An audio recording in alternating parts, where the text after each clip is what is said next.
अहम खबर से आगाह करें कि तोशाखाना केस नैब रावलपिंडी ने साबिक वज़ीर-ए-आज़म इमरान खान को 9 मार्च को तलब कर लिया है। नैब ज़राए की जानिब से ये कहना है, कौमी एहतसाब ब्यूरो नैब 8 नवंबर 2022 को पाकिस्तान तहरीक इंसाफ के चेयरमैन इमरान खान के खिलाफ तोशाखाना केस की तहकीकात शुरू की थी। तोशाखाना केस नैब रावलपिंडी ने साबिक वज़ीर-ए-आज़म इमरान खान को 9 मार्च को तलब कर लिया है। इसी पर बात करने के लिए हमारे साथ मौजूद है deputy bureau chief Lahore Hasan Raza. Hasan, Imran Khan को 9 मार्च को तलब कर लिया गया है, आगाह कीजिएगा।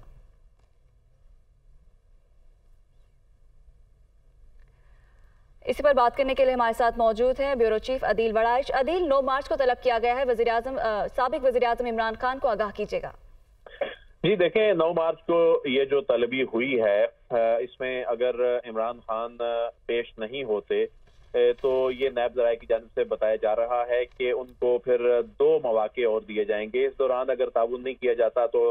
नैब के पास फिर गिरफ्तारी का भी इख्तियार जो है वो होता है ऐसी सूरत हाल में। और इस केस में जब ये इनिशियल स्टेज है और इसमें जो उन पर इल्ज़ाम है तोशाखाना की जो अशिया के हवाले से जो उन्होंने खरीदी, और उन पर इल्ज़ाम है कि उसके बाद जो बल्कि उन्होंने फिर ये एडमिट भी किया जो इसको फ़रोख्त किया, और इस सारे मामले को ये जो कंबाइंड इन्वेस्टिगेशन टीम बनी है इसके सामने वो पेश होते हैं, तो ये मामला फिर उसके बाद एग्जेक्टिव बोर्ड में जाएगा। एग्जेक्टिव बोर्ड फिर इस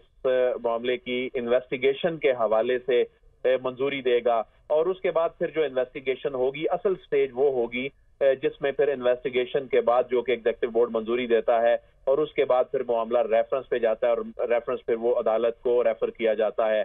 तो ये अगरचे स्टेज तो बहुत इनिशियल है, लेकिन चूंकि तोशाखाना के हवाले से एक हाइप भी क्रिएट हुई थी और इस पे इलेक्शन कमीशन का पहले फैसला भी आ चुका है, डिस्ट्रिक्ट कोर्ट में ये मामला चल भी रहा है, और इसको पॉलिटिकली भी काफी इसको हाइप नून लीग की जानिब से और इमरान खान साहब के जो सियासी हरीफ हैं उनकी जानिब से दी गई थी। तो इस मामले पे अब देखना होगा कि इमरान खान 9 तारीख को पेश होते हैं या नहीं, लेकिन इस मामले में अगरचे इस केस के मजबूत होने या ना होने की बहस से हटकर, लेकिन इमरान खान अगर इस केस को अवॉइड करते हैं तो फिर जो इख्तियारात नैब के पास हैं गिरफ्तारी के हवाले से ज़राए बता रहे हैं वो भी एक्सरसाइज किए जा सकते हैं। लेकिन साथ ही साथ ज़राए ये भी बता रहे हैं कि इस केस में मजीद कुछ लोगों को, कुछ आम शख्सियात को नोटिस जारी होने के इम्कानात हैं जो इमरान खान के बहुत करीबी सर्कल में हैं।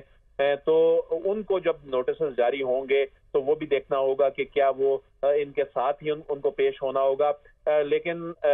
ये बात नायब ज़राए कंफर्म कर रहे हैं कि इस मामले में एक शख्सियत नहीं बल्कि इसमें कई शख्सियात जो हैं उनको नोटिस जारी किए जाने का इम्कान है, और ये नोटिस आजकल में जारी हो सकते हैं। सूरत हाल जो डेवलप हो रही है उसमें इमरान खान के जो करीबी लोग जिनके हवाले से तोशाखाना की अशिया की खरीदो फरोख्त में किरदार अदा किए जाने के हवाले से नाम आते रहे,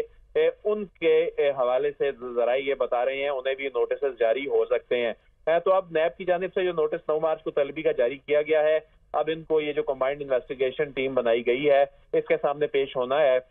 और इसमें उनके जो सवालात हैं, जो सवालनामा इनको दिया जाएगा उसका जवाब देकर इनको मुतमईन करना है। अगर ये इमरान खान इस स्टेज पर यानी 9 मार्च को मुतमईन नहीं कर सकते तो अगली स्टेज फिर ये मामला रेफर होगा कि इसको इन्वेस्टिगेशन में इस केस को तब्दील किया जाए, और उसके बाद फिर ये मामला एग्जेक्टिव बोर्ड में जाएगा। जी।